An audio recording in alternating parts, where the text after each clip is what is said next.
अच्छा एतजाज़ साहब, मैं अब आपके ना जो दूसरे पहलू हैं आपकी शख्सियत के, दानिशवर भी हैं, आखिरी सवाल मेरा, और सियासतदान भी हैं, ये महाजराई जिस तरफ जा रही है, र्यूमर मिल चल रही है, खून खराबा भी खुदा न खास्ता हो सकता है, जो JUI के वहाँ रजाकार बैठ गए हैं, तो आपको लगता है कि जमहूरियत को कोई ख़तरा हो सकता है? टेक्नोक्रेट्स की बातें कर रहे हैं लोग, do you give some credence to these reports Aitzaz sahab? Technocrat या कोई ऐसा मामला जो पार्लियामेंट से या आइन से बिल्कुल हटके हो, वो तो नजर नहीं आता वो। लेकिन ये बात जरूर है कि जिस तरफ ये लेके जा रहे हैं और जिस तरफ मौलाना के वो लठ बरदार आ गए हैं और पार्लियामेंट में उन्होंने पूरा एक इलाका पे कब्जा कर दिया और यूनिफॉर्म पहनी हुई है और डंडे पकड़े हुए हैं, और वो जिस तरह किसी न किसी पे तो वो जाहिर है रोक डालना चाहते हैं, किसी न किसी को तो धमकाना चाहते हैं।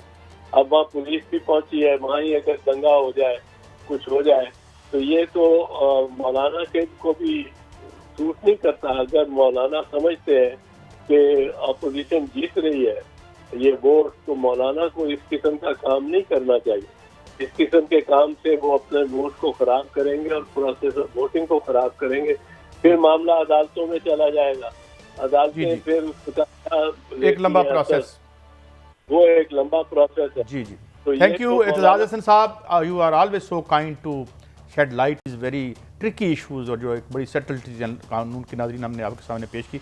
भट्टी साहब, मैं आपकी उसी बात पे रुका हुआ हूँ, वो गर्म हवाएं, वो सर्द हवाएं, वो तूफ़ान जिनके मनाज़र आप देख रहे हैं और बड़ी अलामती तौर पर से गुफ्तगू करें, ज़रा इस पर वाज़ह करें हमें। काजी साहब, मेरी इतला है कि मौजूदा हुकूमत अदम एतमाद को नाकाम करने के लिए ताकत समेत हर हरबा एंड तक, जिसका भी एंड की मैं निशानदेही नहीं कर सकता, उस तक जाने का फैसला कर चुकी है, और ये फैसला करने वालों ने मेरी रहनुमाई फरमाई है। हम एतजाज़ साहब से शायद यकीनी बात है, हम कानून के तालिब इल्म इतने नहीं हैं, उन्होंने फैसला ये कर लिया है कि जो PTI के मुनर्रफ अराकीन है उनका वोट अकाउंट ही नहीं होने देना, चाहे उनको उसके लिए आखिरी हदें क्रॉस करनी पड़े। आखिरी हद बड़ी खतरनाक होती है। मैं तो इसको तसादम के अलावा देख ही कुछ नहीं रहा। अगर चलो 20 लोग मुनर्रफ अराकीन हैं, इत्तेजाज साहब से मैं शायद मुझे सवाल करना नहीं आया, वो असम्बली में नहीं जाने देते, उन्हें अकाउंट नहीं करते, और स्पीकर कह देता है कि 172 नंबर पूरे नहीं हुए, तो मुझे समझ नहीं आती फिर ये आईनी बहरान नहीं है, ये आइन से बगावत नहीं है, तो और क्या है।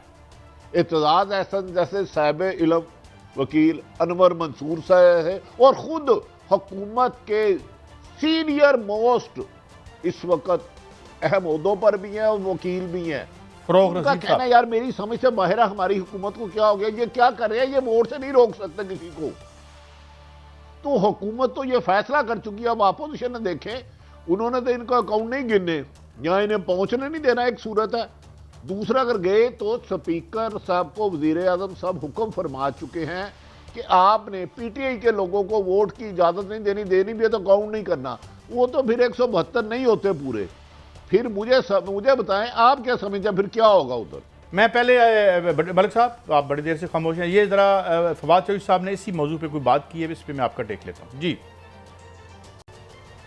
23 मार्च की जो परेड है उसमें पूरी दुनिया के जो इस्लामी ममालिक के वज़राए ख़ारजा हैं वो भी उस परेड में खड़े होंगे। लिहाजा हम ये चाहते हैं कि जो सारे सियासी ड्रामे हैं ये इस इवेंट से पहले ख़त्म हो जाए। ये तो बड़े पुरज़्म लगते हैं। मेरा ख्याल ठीक है, वो एक पॉलिटिकल उनका हक है, वो अपना कॉन्फिडेंस दिखाएं, मगर मुझे समझ नहीं आ रही कि फिर आपने मजाक करना कि आप मोरालिटी की बात कर रहे हैं। आप कह रहे हैं जी कि आप फ्लोर क्रॉसिंग नहीं कर सकते। आपने खुल के पूरे पाकिस्तान के सामने प्रेस कॉन्फ्रेंस किया कि अगर आप फ्लोर क्रॉसिंग करेंगे तो कानून रोकना जो है आइन के मुताबिक स्पीकर को काम करना चाहिए। पाकिस्तान के टॉप जो कानूनदान है एतजाज़ एहसन कहते हैं कि स्पीकर अगर के करेगा तो स्पीकर को के खिलाफ मुकदमा आ जाएगा, ये क्राइम होगा, नंबर 1। नंबर 2, जो मुझे बात आज समझ नहीं आ रही, मॉरली मैं समझता हूँ इमरान खान साहब बहुत ही किसी अजीब सिचुएशन में फंस गए। आज उन्होंने 6 MPA मुस्लिम लीग नून से मुलाकात की है, तो मुझे ये समझ नहीं आती, एक तरफ आप ये डेफिनेशन कर रहे हैं कि कोई पार्टी का MNA MP अपनी पार्टी की लीडरशिप के बगैर कुछ नहीं करेगा, अगर वो करेगा तो हम छोड़ेंगे नहीं। भट्टी साहब ने भी आपको बता दिया है, और जो वजीर इत्तलात मुस्लिम लीग नून के 6 MPs से मिले हैं, आज वजीर आज़म मिले हैं। मैं एक मॉरल क्वेश्चन उठा रहा हूँ, मैं ये नहीं कह रहा उनका हक नहीं है, उनका हक है मिले, मगर मैं ये कह रहा हूँ कि हम पॉलिटिकली कहाँ खड़े हैं, हमारी क्या डायरेक्शन है ना, हमारी क्या डायरेक्शन है। उधर भी तो मंडी है ना, नहीं मंडी का जवाब मंडी से तौर पे वोट देंगे। इमरान खान ने जो 22 साल की जो मॉरल अथॉरिटी बनाई थी, उन्होंने दो काम किए हैं। मैं समझता हूँ इमरान खान ने क्लास की एक अथॉरिटी दिखाई है कि जो पहले तो उन्होंने कहा मैं बच गया तो अपनी अपोजिशन को नहीं छोड़ूंगा, अब वो कह रहे हैं जिस मेरी पार्टी के MNA MP ने मुझे वोट नहीं दिया उसको भी नहीं छोड़ूंगा। अच्छा भट्टी साहब, तो ये अथॉरिटी है सारी आपकी, जो आप ये जो मुआज़राई की बात कर रहे हैं, इखलाकियात तो क्या, किधर इखलाकियात, जो गुफ्तगू हो रही है उसमें से अखलाक ढूंढ के निकाल दें।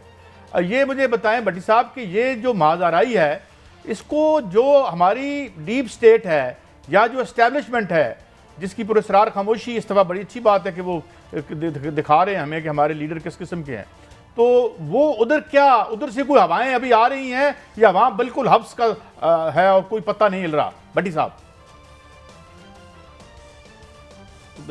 देखें काजी साहब, मेरी जो राय है, अगर उधर से दोनों अपोजिशन और हुकूमत को मशवरा या जो भी तरीका है, ये ना कहा गया कि मावरा आइन कोई नहीं करेगा, तो इस तसादम को बादिउल नज़र में होते हुए कोई नहीं रोक सकता। एक तरफ आप जानते हैं मोहतरम वज़ीर आज़म पाकिस्तान इमरान खान साहब ने कह दिया अगर मैं आ गया तो तुम्हारा पीछे करूँगा, छोड़ूंगा नहीं।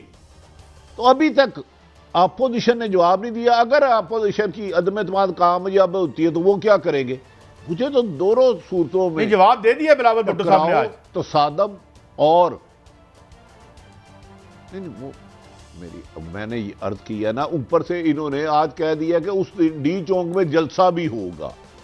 क्या एस्टेब्लिशमेंट इस्लामाबाद में ये कत्लो गारत के मनाजर खुदा ना हास्ता जिस तरफ बज़ाहिर बादिउल नज़र में नजर आ रहे हैं, मैं तो इसको नुकसानदेह समझ रहा हूं। इसको किसी को किरदार अदा करना होगा और हर एक को आईने में अपोजिशन का हक है अदम एतमाद लाए और हुकूमत का हक है आईनी तौर पे उनको नाकाम करें। मैंने अभी आपको एक सिंपल जवाब दे दिया, वो 13 बंदों के वोट नहीं गिनते, स्पीकर अनाउंस कर देता अदम एतमाद नाकाम हो गई, तो उस वक्त असम्बली में क्या मनाजर होंगे जरा सोचे। अच्छा ये जरा मैं वजीर दाखिला डी चौक में PTI का जलसा हो रहा होगा कि ये यार जरा शेख रशीद साहब को भी सुनते हैं, क्योंकि अमन व अमान की जिम्मेदारी एक हवाले से उन्हीं के पास है, वो हैं हमारे यानी वजीर दाखिला भी। सुनाइए जी। PTI के लोग उन लोगों का सियासी घेराव करेंगे जो बिकने और बकने के अमल में शामिल होंगे, और इंशाअल्लाह ताला आप देखेंगे, मैंने आज अपील की है कि जिस दिन वोटिंग होगी सारे फॉलोअर्स जो है इमरान खान के वो असम्बली से बाहर होंगे, जो हमारा ग्रीन एरिया है डी चौक का, और ये शुक्राने का दिन मनाएंगे और जीत के बाद अल्लाह ताला का शुक्र अदा करेंगे जिसने के इमरान खान को इंशाअल्लाह कामयाबी मिली है। भट्टी साहब अब देखें, ये तो जो आप मंजर बता रहे हैं, वज़ीर दाखिला खुद इनवाइट कर रहे हैं जो वर्कर्स हैं PTI के, तो एक तरफ वो हैं, एक तरफ JUI के डंडा बरदार हैं। हुजूर ज़रा हमें कुछ समझाएं, मैं तो बड़ा कंफ्यूज हो गया हूँ। देखो मैंने तो अर्ज किया है, मुझे आज इस्लामाबाद की हवाएं खून खाल लड़ाई करते हुए नजर आ रही हैं, और हवाओं का आपको मैंने कहा लिमिट नहीं होती, वो दूसरे शहरों में भी चले जाती हैं। अगर सारे ही खामोश रहे तो फिर मुझे बताएं, PTI खुद फरमा रही है कि डी चौक में जलसा करो, मौलाना फजलुर रहमान अपने रजाकार ले आए हैं। आप अवाम को अवाम से लड़ाने के लिए, मैंने तो सुना था कि जमहूरियत नाम है अवाम की हुकूमत, अवाम के लिए अवाम के जरिए, ये तो मुझे लगता है जमहूरियत हुक्मरानों के लिए, अवाम को लड़ने के लिए, अवाम को लड़ाने के लिए, कत्लो गारत कराने के लिए।